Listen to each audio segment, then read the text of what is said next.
Dr. Amanda Collins sat in the control room of the Arecibo 2 facility, watching numbers scroll across her screen.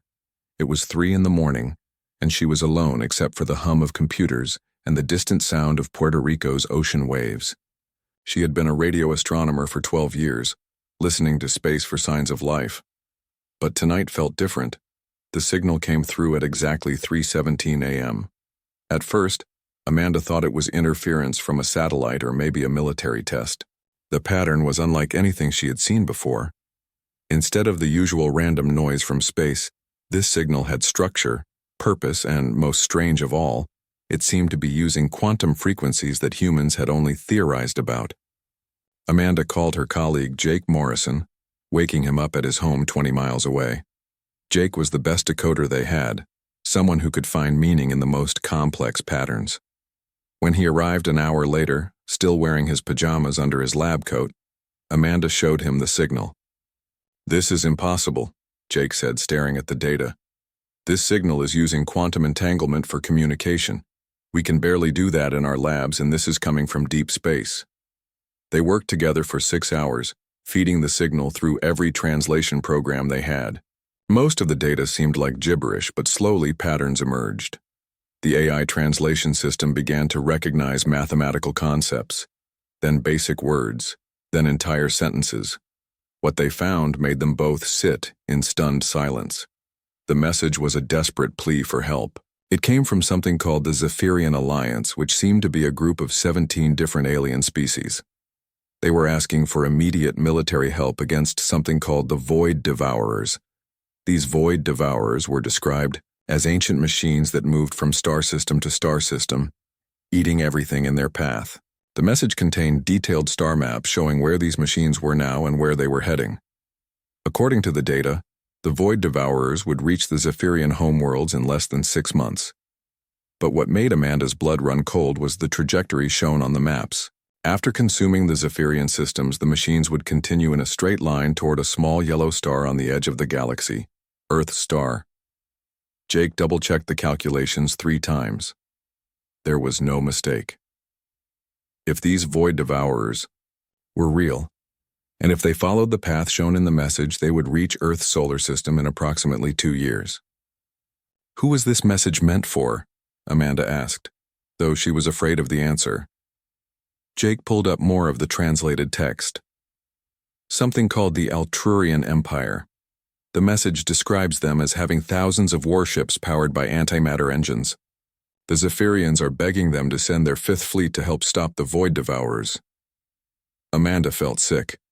An alien alliance was asking for help from a powerful galactic empire, but somehow their message had reached Earth instead. Humans had no antimatter engines, no space fleets, and no idea that other life existed in the galaxy until this moment. She looked at the quantum frequency data again. "Jake, I think I know what happened. Look at these numbers." The message was sent using a quantum relay system, probably bouncing the signal between multiple points in space to reach its target. But quantum entanglement is affected by gravitational fields and cosmic interference. Jake nodded, understanding where she was going. So the message got lost. Instead of reaching this Altrurian empire, it bounced around space until it hit our radio telescopes. Exactly. We intercepted a message that was never meant for us. They sat in silence for a long time, both thinking about what this meant. Somewhere in the galaxy, 17 alien species were about to be destroyed by ancient machines. Those same machines would then head toward Earth, and humanity had no way to stop them. Amanda made a decision that would change the course of human history. We have to respond. Respond? Jake looked at her like she had lost her mind. Amanda, we don't have spaceships. We don't have weapons that could fight these things. What could we possibly say? I don't know yet, but we can't just sit here and do nothing. If we don't help them, those machines will come for us next. And maybe, just maybe, there's something we can do that they haven't thought of. Jake stared at the data on their screens. The Void Devourers had already consumed 12 star systems according to the message. Entire civilizations had been wiped out, leaving nothing but empty space where planets and suns used to exist. The scale of destruction was beyond anything humans had ever imagined. How do we even send a message back? Jake asked.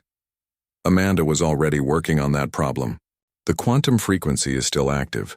Our equipment can't generate signals this complex, but we can piggyback our message onto their carrier wave. It won't be pretty, but it should work. Over the next 4 hours, they composed humanity's first message to alien life. Amanda wrote it simply and directly, explaining that Earth had received their distress call by accident. She told them that humans wanted to help, but needed to know more about the enemy and the situation. Jake added technical data about Earth's location and basic information about human technology. It wasn't impressive compared to what the aliens seemed to have, but it was honest. At noon, they sent the message into space using the same quantum frequency that had brought them the alien distress call. The signal disappeared into the void, carrying with it humanity's first words to another species. Amanda and Jake sat back in their chairs, exhausted but knowing they had changed everything. In a few hours, they would have to tell their government, their colleagues, and eventually the world that aliens existed and that an unstoppable force was heading toward Earth.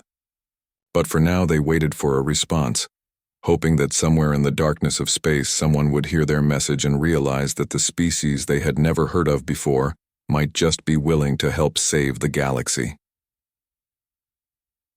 The next message came 18 hours later, and it would turn everything they thought they knew about the universe upside down. The response from space arrived while Amanda and Jake were explaining their discovery to a room full of government officials, military officers, and scientists. Lieutenant Colonel Ryan Hayes from the Space Force had been called in to handle what everyone was now calling the most important moment in human history. When the new signal came through, Jake rushed to decode it while the room fell silent.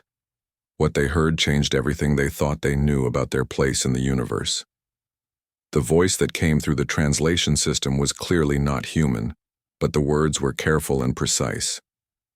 The speaker identified himself as Council Speaker Vexhai of the Zephyrian Alliance, and he sounded confused. Unknown species of the third planet orbiting star designation Sol 3, the message began.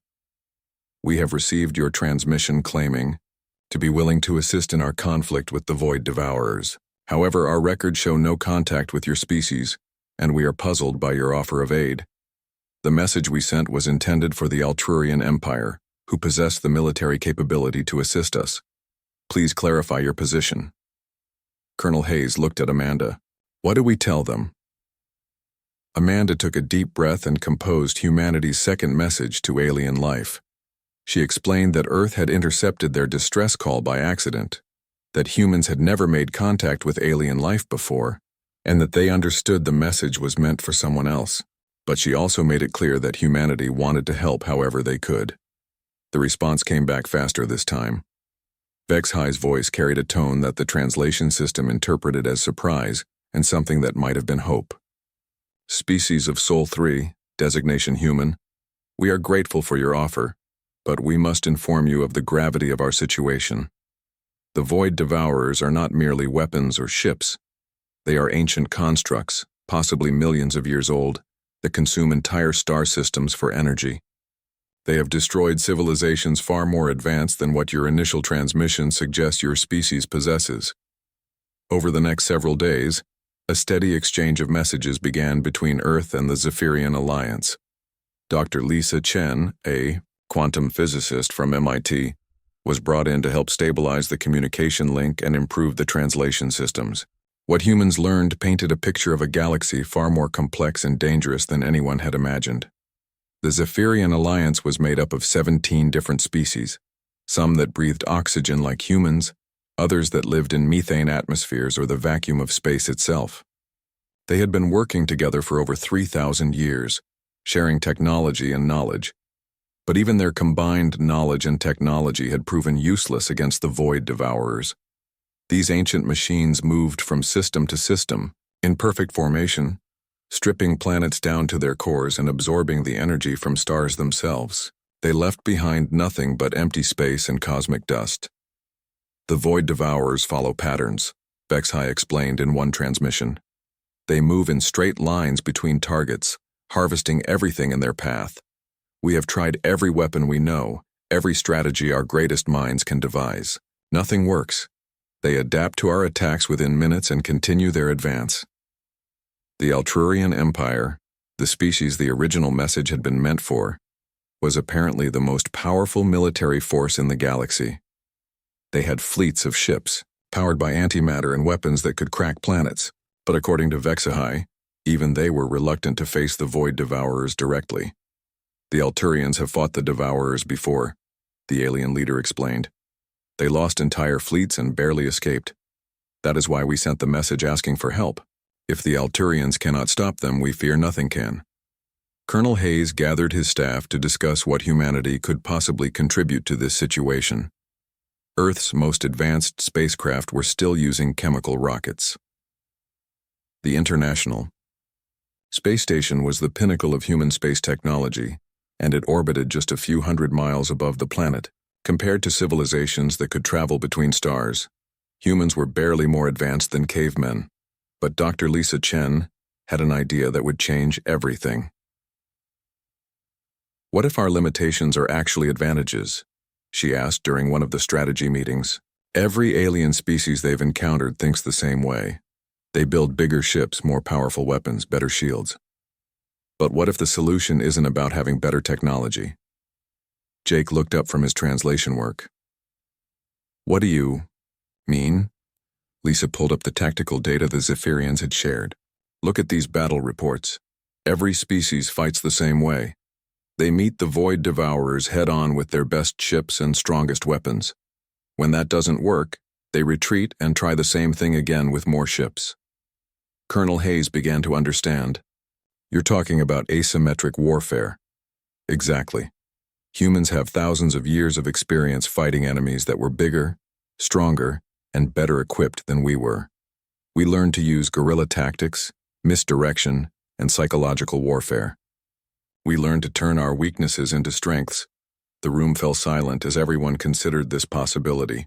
Could human military thinking really offer something that thousands of years of alien civilization had missed? Amanda decided to test the theory. In their next message to HFY, she asked a simple question. In all your battles with the Void Devourers, have you ever tried anything other than direct combat? The response revealed something that made the human team realize they might actually have something to contribute. Direct combat is the logical approach when facing an enemy force, HFY replied. All civilized species engage in warfare using established protocols.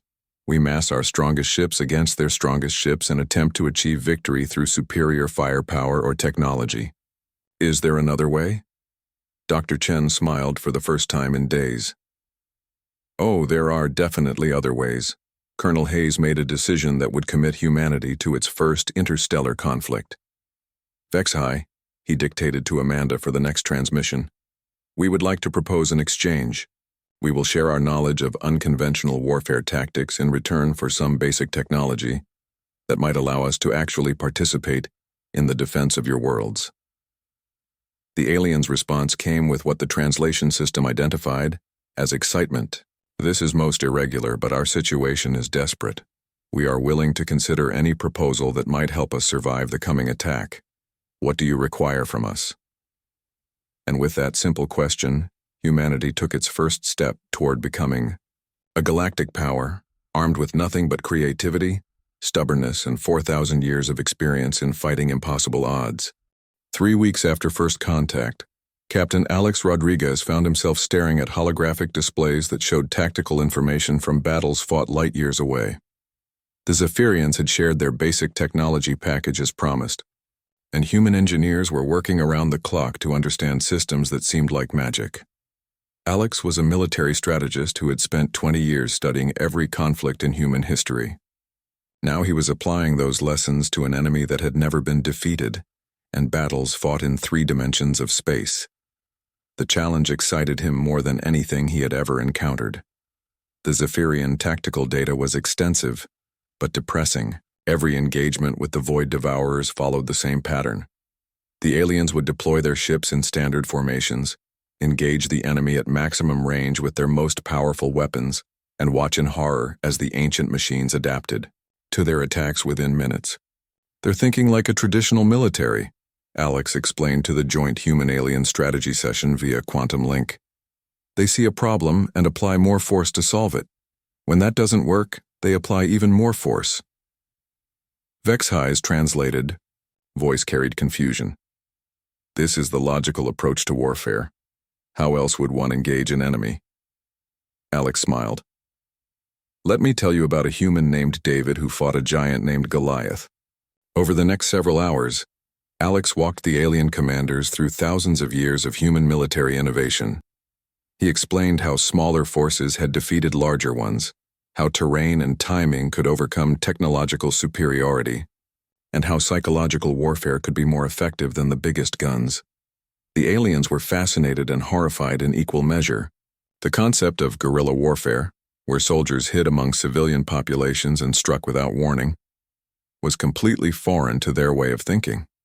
The idea of sacrificing pieces to win a larger victory seemed wasteful and cruel to species that valued every individual life.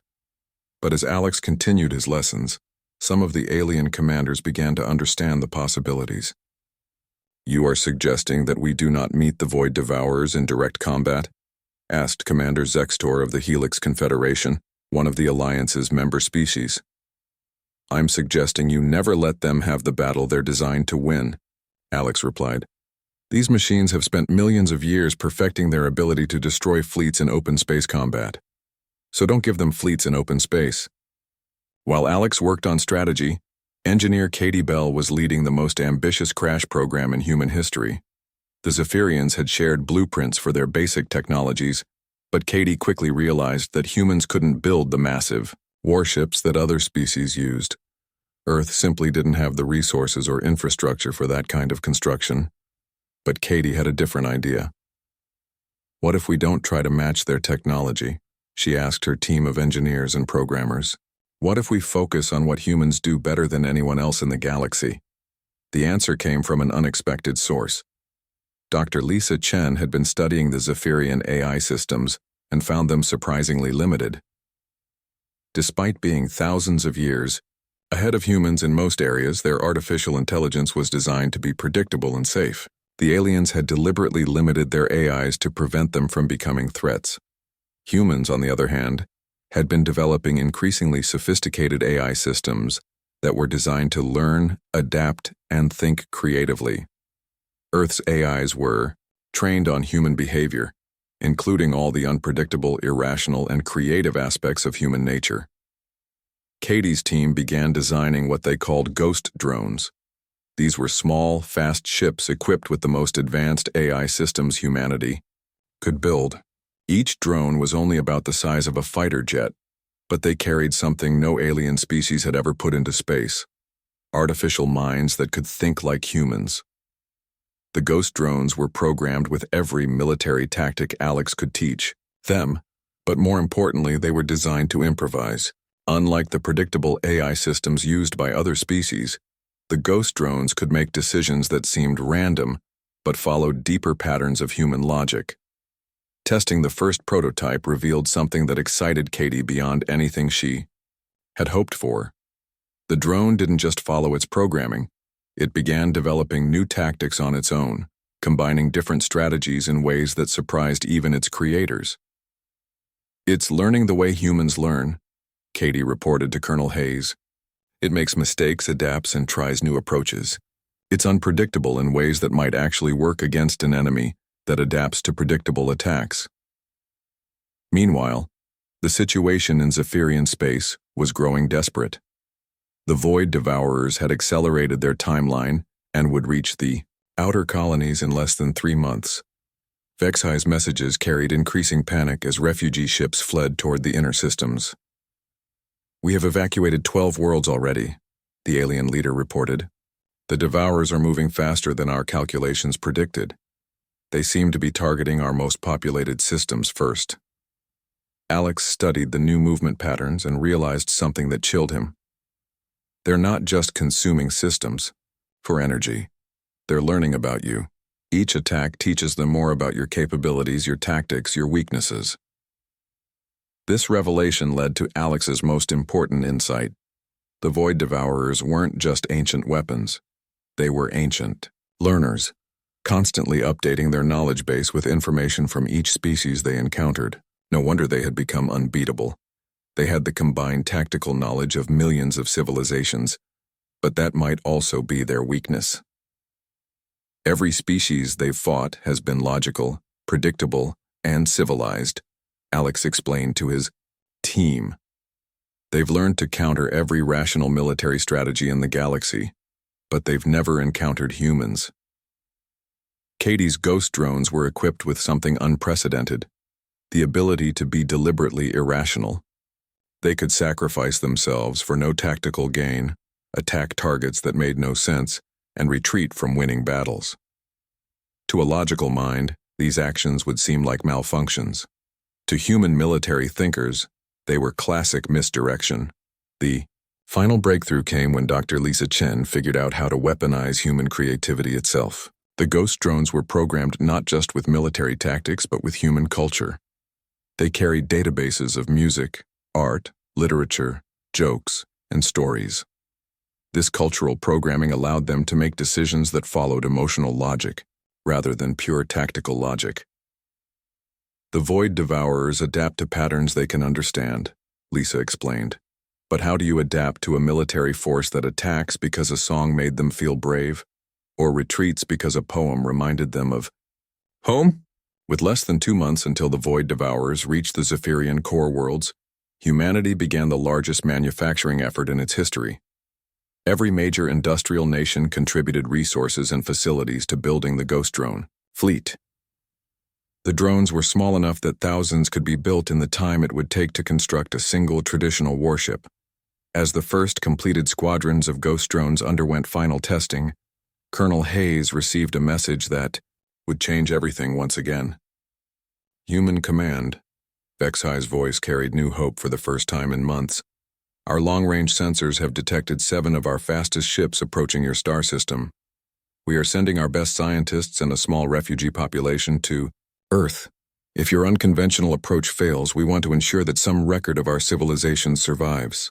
The message meant that humanity's first visitors from space would arrive in 2 weeks, just as the final preparations for the most unconventional military campaign in galactic history were being completed. Earth was about to become the staging ground for a battle that would determine the fate of 17 alien civilizations and the future of the galaxy itself.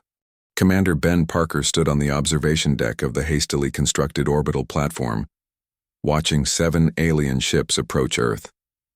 The vessels were beautiful in a way that human ships could never be, flowing like liquid metal through space with no visible engines or weapons. They moved with the grace of living creatures rather than machines. The first face-to-face meeting between humans and aliens took place in the International Space Station, which had been rapidly expanded to accommodate the historic occasion. When Vexhi stepped through the airlock, Ben felt his understanding of life in the universe change forever.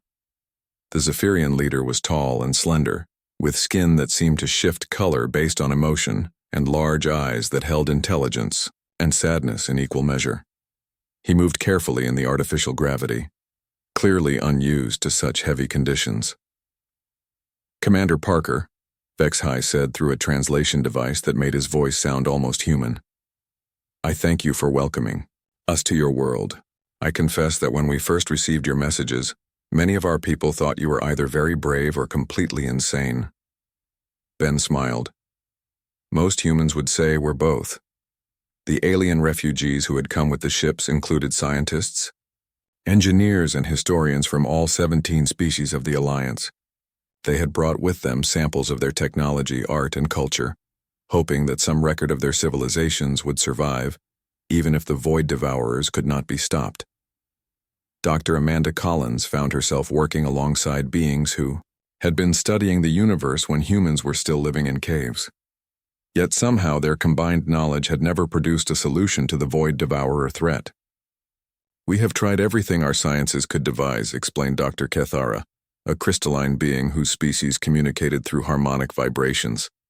We have built shields that could protect entire planets, weapons that could shatter moons, and ships that could outrun light itself. Nothing has worked. Katie Bell's engineering teams were working around the clock with the alien scientists to complete the Ghost Drone fleet. The cultural exchange was extraordinary and frustrating in equal measure. The aliens had technologies that seemed like pure magic, but they couldn't understand why humans insisted on making their war machines unpredictable.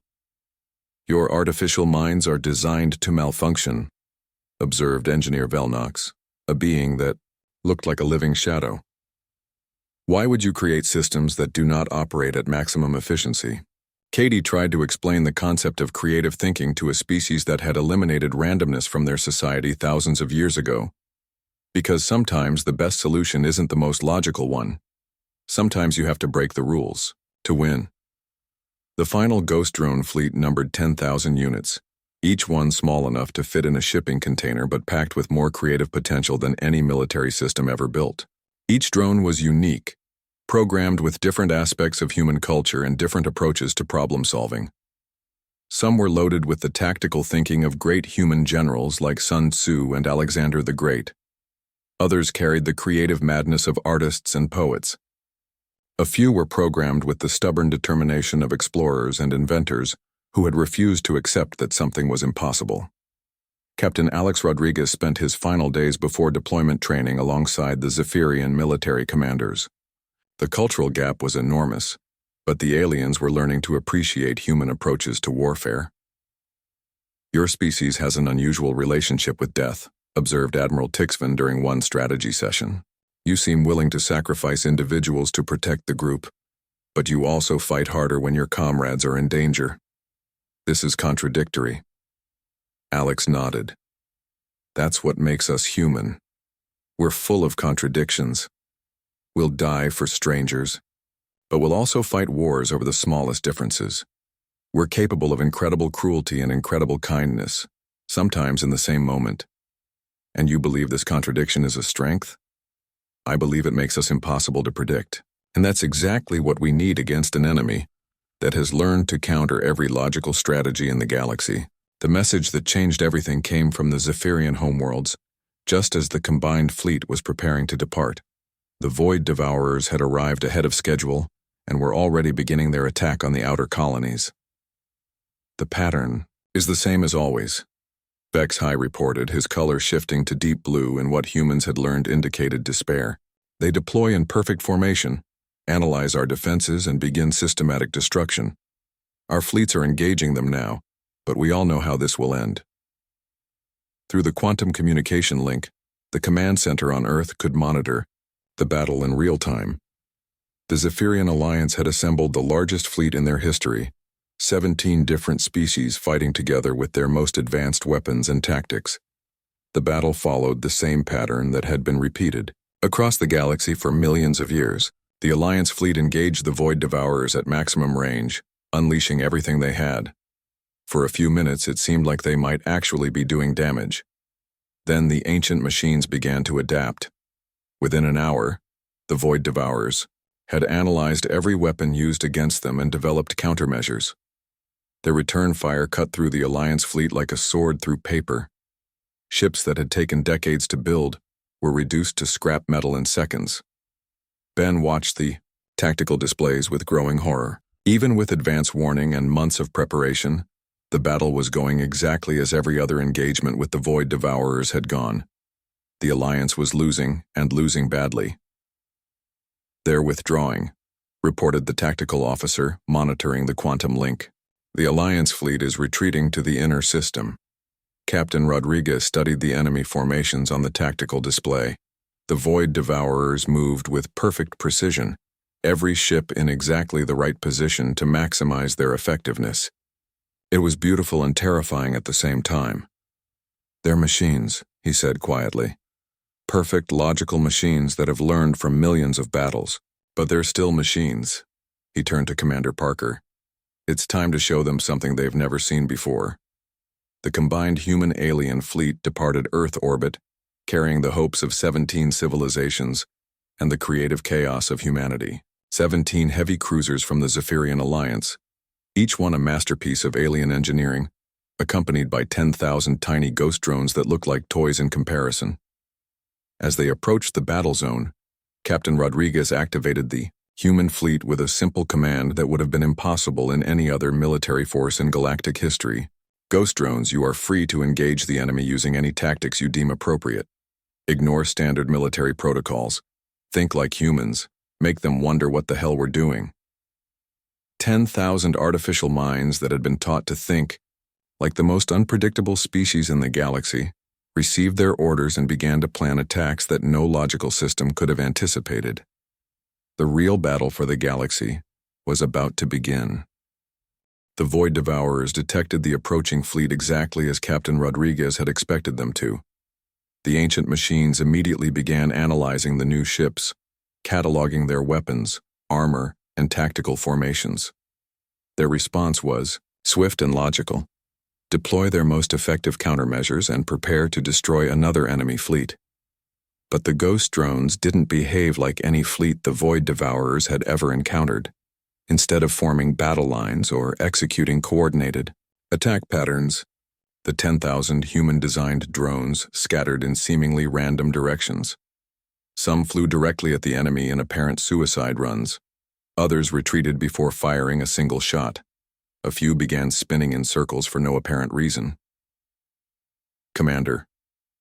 Ben Parker watched the tactical display from his command ship, feeling sick to his stomach. To anyone watching, it looked like the ghost drones were malfunctioning on a massive scale. "Sir," reported his tactical officer, "I'm reading chaotic behavior from all drone units. They're not following any recognizable combat pattern." "That's exactly what they're supposed to be doing," Captain Rodriguez said calmly. "The Void Devourers are trying to analyze our tactics so they can counter them. But you can't counter tactics that don't make sense." The first phase of the battle revealed the genius of the human approach. The Void Devourers had prepared countermeasures for every logical military strategy, but the ghost drones weren't using logical strategies. One group of drones attacked a Void Devourer formation while broadcasting human music at maximum volume.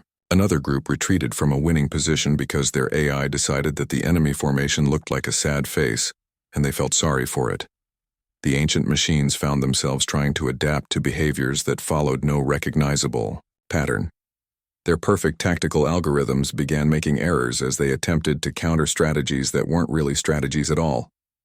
Dr. Amanda Collins monitored the battle from Earth, watching data streams that showed something unprecedented happening.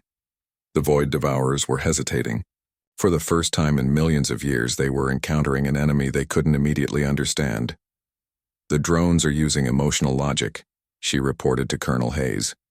"They're making tactical decisions based on human feelings and cultural associations rather than pure military thinking." One group of ghost drones had decided to protect a damaged Zephyrian cruiser, not because it was tactically important, but because the ship's hull pattern reminded them of a human painting they had been programmed to appreciate. Another squadron abandoned a successful attack run because they heard a distress call that sounded like a human child crying.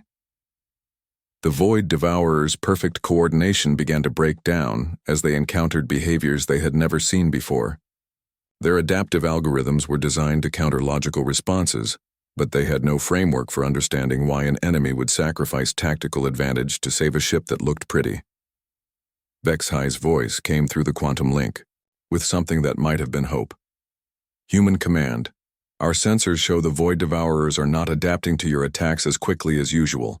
Some of their formations are actually retreating from your drones." The breakthrough came when Dr. Lisa Chen realized what was happening to the enemy's central network. "They're not just individual ships," she announced to the command center. "They're all connected through some kind of quantum communication system.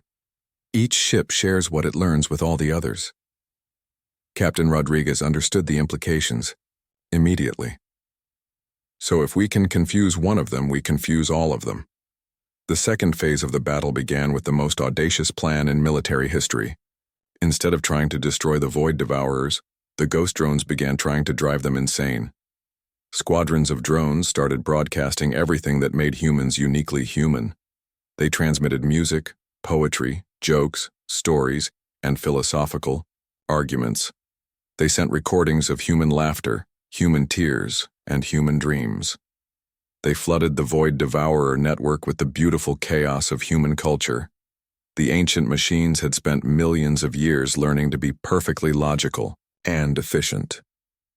They had eliminated every trace of randomness and emotion from their systems. Now they were being bombarded with the most illogical, emotional, and random information in the galaxy. The effect was immediate and catastrophic for the Void Devourers. Their shared network began to malfunction as it tried to process concepts like love, art, sacrifice, and hope. They had algorithms for countering every weapon in the galaxy, but no programming for understanding why humans wrote sonnets about flowers or composed symphonies about storms. The enemy network is experiencing cascading failures, reported the alien scientist monitoring their quantum signatures. They appear to be shutting down non-essential systems to protect their core functions. One by one, the Void Devourer ships began to go dark. Not destroyed, but overwhelmed by input they could not process or understand. Their perfect logic had become their weakness when confronted with the perfect illogic of human creativity. The final stroke came from an unexpected source. One of the ghost drones, programmed with the personality of a human comedian, began telling jokes to the Void Devourer network. Not just any jokes, but specifically human jokes that required understanding of human culture, emotion, and irony to make sense. The ancient machines tried desperately to analyze the humor, to find the logical pattern that would explain why humans found these combinations of words amusing. But humor is fundamentally irrational, based on surprise, timing, and shared cultural understanding that the Void Devourers could never possess. The last Void Devourer ship shut down after receiving a joke about a chicken crossing a road. Silence fell across the battle zone as both the human alien fleet and the now dormant ancient machines drifted in space. After millions of years of unstoppable conquest, the Void Devourers had been defeated not by superior firepower, but by superior confusion. All enemy ships have ceased functioning, reported Vexhai. His color shifting to what humans had learned indicated amazement.